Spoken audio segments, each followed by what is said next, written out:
Hey guys, Wolf Artistry here. I am here today to work on this commission right here. I've already finished this commission and this is a tutorial. Why not? A real-time tutorial at that. It's going to be really slow-paced and it's probably going to be very boring, but why don't we just start here? I'm going to start here with the eye. First of all, what is this of? This is of a dachshund named Bella. This is a very big commission for me because it's an 11 by 14 inch, which, if you've known me, I work more of 8 by 10, 9 by 12. This is the first big dog I've done in a while, actually. Please ignore the dog beside me. She's scratching her collar, and I don't know why she's doing that. What are you doing, pup? Okay, anyways, what I'm doing right now is literally just blocking in the eye.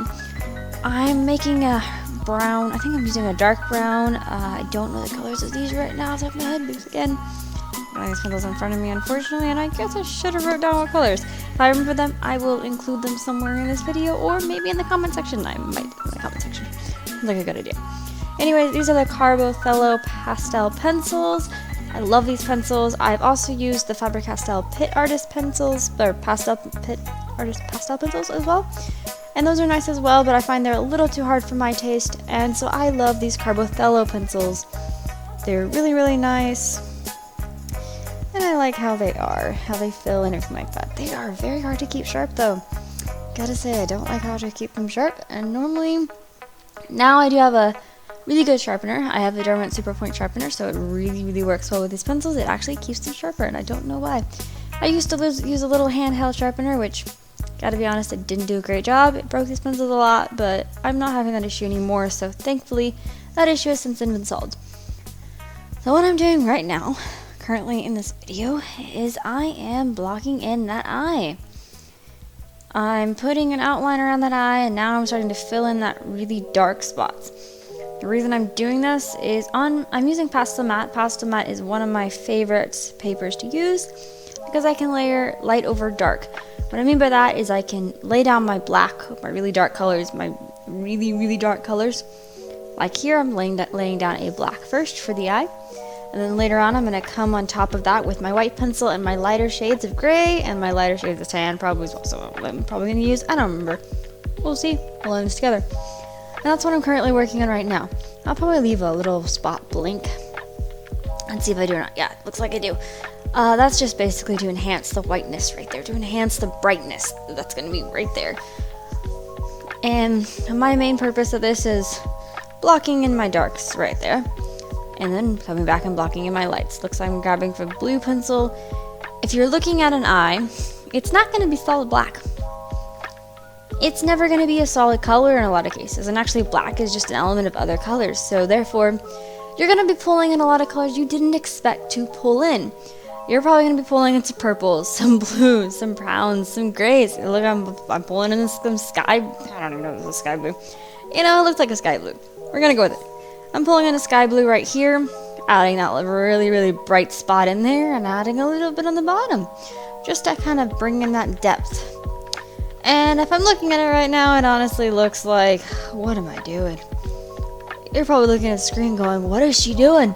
This looks absolutely ugly. Let me tell you, this is the joys of what we call the ugly stages, the very, very basic beginning stages. When you are doing artwork, when you're creating any portrait, this is pastels, paints, color pencils, graphite, any medium you choose, your first layer, actually, maybe your first 10 layers, depending upon what medium you're using, is gonna be absolutely terrible. It's gonna look terrible. And the only reason it's gonna look terrible is because it's your base layers. It's going to be what you're going to have underneath all your really detailed layers, which is going to add dimension and depth and all of that stuff that you need. And that's essentially the biggest part of all of this. If you don't have a solid base layer and you're just going and blocking those colors and blocking those colors in, let's say I'm working on this eye. I'm just gonna color in one solid color, black. Oh, eye's done, right? Wrong. You never want to color in a solid color like that without having other colors to back it up. You want to make sure that you blend it, make sure that you all have it together. I don't know what I'm doing here. I'm probably looking at my reference photo going, what do I see here? Yeah, that's okay. That's exactly what I'm doing right here. Exactly what I'm doing right here is I'm making sure my reference photo is zoomed into where I need it at. Looks like I'm blocking a little bit around the eye with this yellow color. I want to say this is yellow ochre, but I don't think pastel pencils, carbothos in general, have that color. But it's what it looks like. It's some kind of yellow. Some kind of yellow tan color.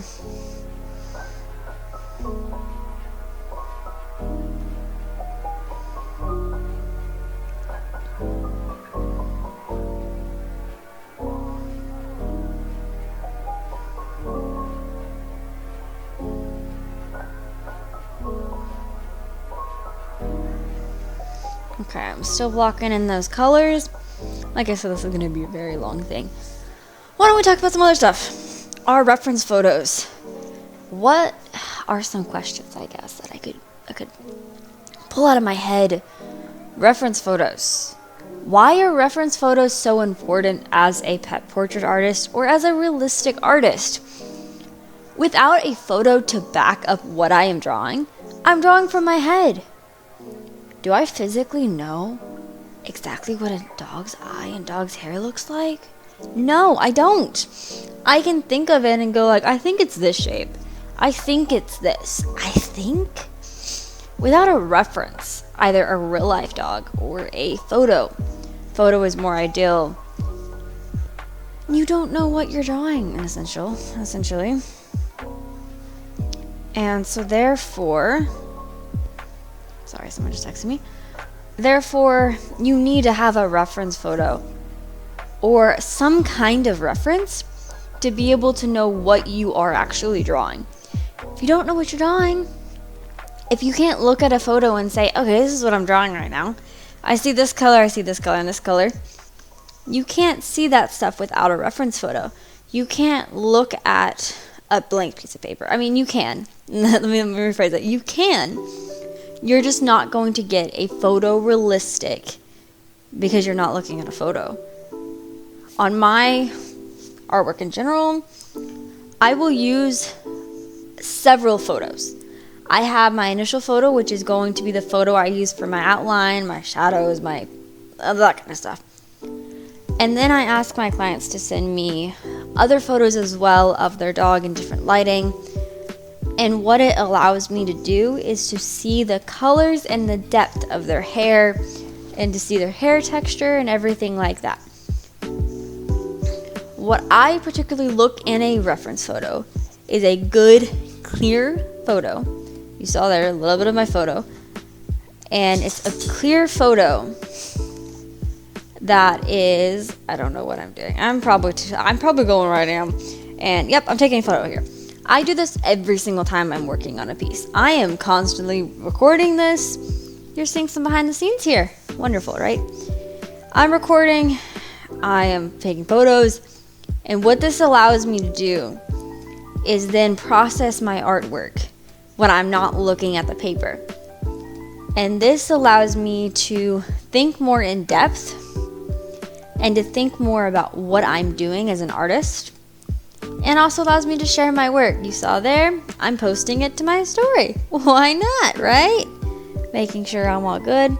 Okay, this is just behind the scenes stuff. We can fast forward to this later, right? I don't know if I will or not. We'll find out. Oh, well, we're good. Fast forwarded. I think we're good. Okay. So, as an artist, I take several photos and videos sharing the process, which allows me to understand when I am going through the piece, going through the portrait, what am I working on? What am I seeing? And let's say I'm on break at my full-time job. I'm looking through my phone. I see this photo. Okay, this is the photo. Let's say right now where this is at. This is the photo. And I'm looking at it and I'm going, okay, I'm seeing something that I need to change. Whether it be, I need to change this element of it. Let's say I didn't like the shape of the corner of the eye. Well, then I am going to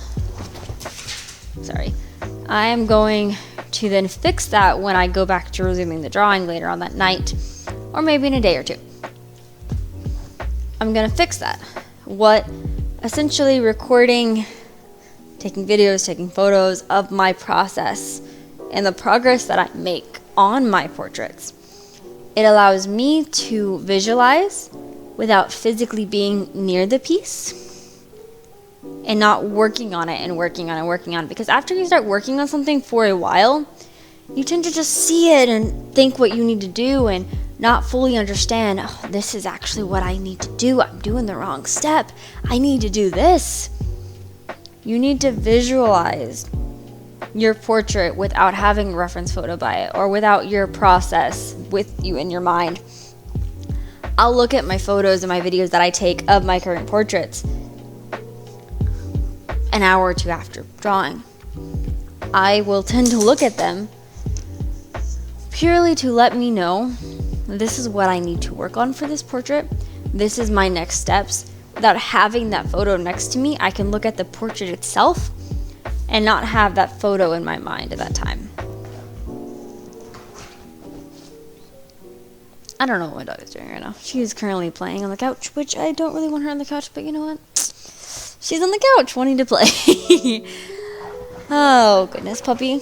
Hang on one second. Oh, get down. There we go. Okay. So, oh, my dog wants to play. I don't know why you want to play. Oh, you're being very entertaining right now. You know that, right? Okay. Back to what I was saying. Okay, so it looks like right now I am shading in some areas, trying to block in a little bit more of that outside of the eye area. What I'm essentially doing here is taking my time to put the base layers in, seeing where I see the colors at. And if I can find a way, I'll include little segments of my reference photo in here somewhere. If I can, I'll have to figure that out because I'm using basic movie maker right now. I'll have to put it into my other editor and kind of play around with that and see if I can do that. My dog wants to play. She's making this very challenging and very, very funny right now. I think very funny. So I'm putting in a little bit of my lights, a little bit of my darks here and there, kind of blocking in the hair direction. Now, this piece in general was a very challenging and long piece. And the reason I say that it's a long piece is because of the amount of time that I've spent on this piece, working on the same areas, and just repeating my process throughout the entire piece. And it's part of color pencils and part of that as a medium. It's a very long, time-consuming medium. This is pastel pencils. I'm using my pastel pencils as my base. I think I actually may have used pastel pencils for this entire piece. Earlier this past year and late last year, I wasn't using pastel pencils and I decided to get myself pastel pencils. I think it was last year in 2020 or 2021, or 2020, one of those years. I decided I'm gonna pick up some pastel pencils and try them out. I didn't love them at first and I literally just bought them for base layers and for transferring over my outline, right? Well, it wasn't until this piece that I fell in love with pastel pencils, let me tell you. I don't know why, but pastel pencils became my favorite pencil to use, especially for base layers. I gotta tell you, especially for base layers. Okay, when I say sped up, it doesn't really speed up the process, so to speak. It more allows me to put in a little bit more of a rougher base layer. And pencils, I've got to be very, very, very forgiving. It's not forgiving. It's not a forgiving medium. I've got to be very careful about where I place those pencils at. Pastel pencils, I can get away with a little bit of play in that area. Right here, I'm blocking in some shadows. I'm not really trying to go heavy on my pencil. I'm actually going very light on my pencil. And I'm just going a little bit faster on this part right here because I don't want a heavy stroke. I want to put in some little here and there things. I don't want to put in everywhere. I don't want to put it in very bold, very dark, because this is base layers. Now the difference on pastel matte that I'm doing with this piece is on some areas I'm doing what I'm doing here. I'm building it up light to dark, light to dark. And then now I'm putting, that was a darker layer underneath, now I'm putting lighter on top of it. I switch back and forth on my layering. I switch back and forth on that layering process all the time. And the reason I do that is to adjust where I need to bring in those highlights and bring in that depth and bring in those shadows wherever I need them to be at.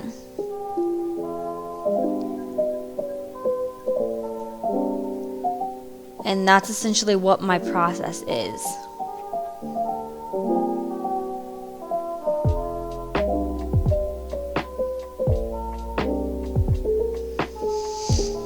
And as you see here, I'm just going and essentially blocking in this side of the face. And if you notice, the one thing I did different with this piece than I have in the past, I normally will put in both eyes first. I'll put the eye in, then I'll put the nose in. And that's normally how I would do my piece.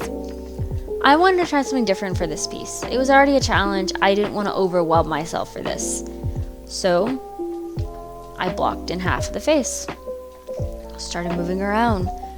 I picked what felt right of where to go. I don't have a set, this is what I do, this is what I do, this is the process, this is where I start at, this is where I finish at. You can't easily have that when you're working on art. You need to have flexibility in what you do first, what you do last, and you don't want to call any part of that done until the last part. And the reason I say that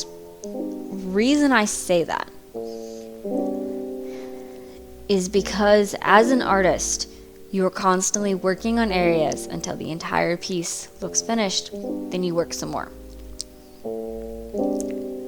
You want to make sure that you have put in as much details as you can, make it as realistic as possible, and really given it your all and made it look as good as you possibly can. Because after all, you're not making this portrait for yourself, you're making it for a customer. You're making this, you're creating, you're hand drawing this portrait for somebody else and hoping that they understand that the amount of work and the amount of time that you put into this portrait. But hey, they're not a lot of times seeing the behind the scenes part, which is why I love doing these tutorial videos. Have I done them before on YouTube? No. Do I show my speed lapse, or time lapse, I guess is what they're called, my sped up videos? Yes, I do that all the time. I show that video. I've showed it on this video of this pup here. And that's really cool and all. But the one thing I don't think it gets across is the amount of time. The amount of time that these portraits take. I've had clients say, it's going to take you how long to make a portrait? It's going to take, what? Huh? Yes, that's actually a question I've gotten before. But hey, you know what? I think as an artist, you're going to take the amount of time that you need to create something that's one of a kind, and that's your style. Because after all, you're not going to create something another artist has created and do it the same way. You're going to have your own style, your own way of doing things. And that defines you as an artist. Okay, we are almost 20 minutes into this thing, and I think we're getting to, okay. I'm going to get to a stopping point in this video pretty soon, and then I will make another part. This is going to be part 1. Let me know in the comment section, if I haven't posted any others before, what questions do you guys have for me, and I will maybe get to them in my next ones or in some future videos. Also, some upcoming things. I'm gonna try and be a little bit more active on my social media, on my YouTube. I know YouTube, I'm failing you guys. I am so sorry, I am failing you guys. I'm not posting regularly, and that is on me. I know, that's on me. but I am working towards fixing that. I've got some video series coming up that I am working hard on. That is in the works. I don't know why my dog jumped down and then jumped right back up on top of me. Okay, silly pup. I've got some stuff that's in the works right now that... Can you get off of me, doggy? I've got some stuff that's in the works right now that I will hopefully be able to release soon to you guys.